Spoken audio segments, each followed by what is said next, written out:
మరి మీ వాడితో పనులు చేపిస్తామేంది? వేరే వాళ్ళు లేరా? ఎట్లయినా పెళ్ళైనాక చేయాల్సిందే కదా, చెయ్యని ఏమైతుంది. సరేలే, నన్ను కలిపివా మరి? ఇప్పుడు వద్దులే, అందరున్నారు, మళ్ళీ ఎప్పుడైనా చూద్దాం. సరే, వాళ్ళు నేను ఇంటికి వెనక పంపిస్తా ఫొటోస్. ఓకే, అన్ని డ్రైవ్ లో పెట్టి పంపు. తర్వాత ఫొటోస్ పంపుదామని కెమెరా బ్యాగ్ ఓపెన్ చేస్తే అందులో ఒక ఇయర్ రింగ్ కనిపించింది. హలో రాణి గారు, నువ్వు నా బ్యాగ్ ఏమో పెట్టి మర్చిపోయినావు. సోమ్ ప్యాకెట్స్ అనుకుంటా, తినేసి అందులోనే వేసినాం. కాదు, ఇయర్ రింగ్ పెట్టినావు బ్యాగ్ లో మర్చిపోయి. ఇయర్ రింగ్ కాదది, డస్ట్ కి పెట్టుకునే పిన్, ఇల్లు సదిరేటప్పుడు పెట్టినా. నా బ్యాగ్ డస్ట్బిన్ అనుకొని పెట్టినావా? కాదు, డస్ట్ కి కుచ్చుకుంటుంటే పక్కన నీ బ్యాగ్ కనిపిస్తే అందులో వేసిన అంతే. సర్లే, నేనేడే పెట్టుకోవాలి దీన్ని ఇప్పుడు. నీ డ్రెస్ కి పెట్టుకో, లేడీస్ అది. అందుకే పెట్టుకో అన్నా. ఫొటోస్ పంపాలా డిలీట్ చేయాలా? నెంబర్ ఉంచాలా బ్లాక్ చేయాలా?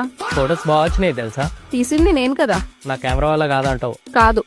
సర్లే, డ్రైవ్ లెక్ పంపిస్తున్నావు చూడు. క్రష్ తో కమ్యూనికేషన్ ఇట్లనే ఉంటది, మనం గెలవడం కష్టం. ఒకవేళ తను ఓడిపోతున్నా మనమే ఓడిపోయి తనని గెలిపిస్తాం.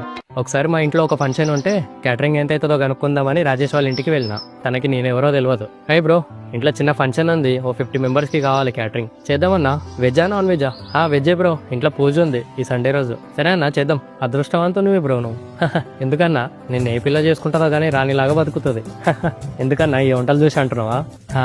రాణి అన్న కూడా ఏం డౌటర్ లేదా, ఇంక ఏం అట్టలేడు. తర్వాత అక్కడి నుంచి వచ్చేసిన రాణికి ఫోన్ చేసి మాట్లాడినా. హలో రాణి గారు, ఇందాకనే మీ రాజుగారిని కలిసిన. అవునా, ఎందుకు? ఏంలే, ఇంట్లో చిన్న ఫంక్షన్ ఉండే, క్యాటరింగ్ కోసం మాట్లాడండి. ఓ, నా గురించి అయితే ఏం మాట్లాడలేవు కదా. మాట్లాడినా, నీ పేరు చెప్పిన డిస్కౌంట్ ఇస్తాడేమో అని. ఎవరు రాని ఎవరికి రాని అని అన్నాడు. హే పిచ్చా, మేమిద్దరం లవ్ చేసుకుంటున్నట్టు గల్లీలో ఎవరికి తెలియద్దని మాట్లాడుకున్నాం.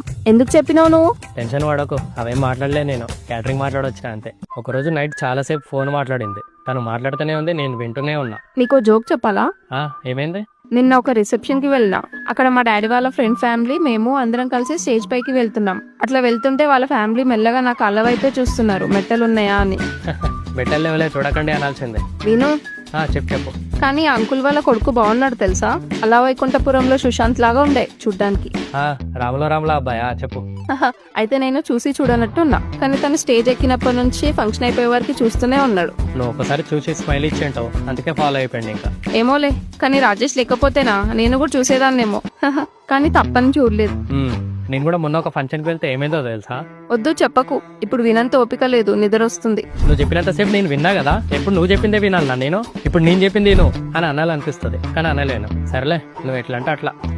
నా పాలసీ, నేను చెప్పింది నువ్వు వినాలి, నువ్వు చెప్పింది నేను వినను. సరే bye, good night. Okay, tata bye, good night. ఒకరోజు ఎర్లీ మార్నింగ్ షాప్ నుంచి వస్తుంటే కనిపించింది. అక్కడ అందరు ఉన్నారని ఏం మాట్లాడలేము.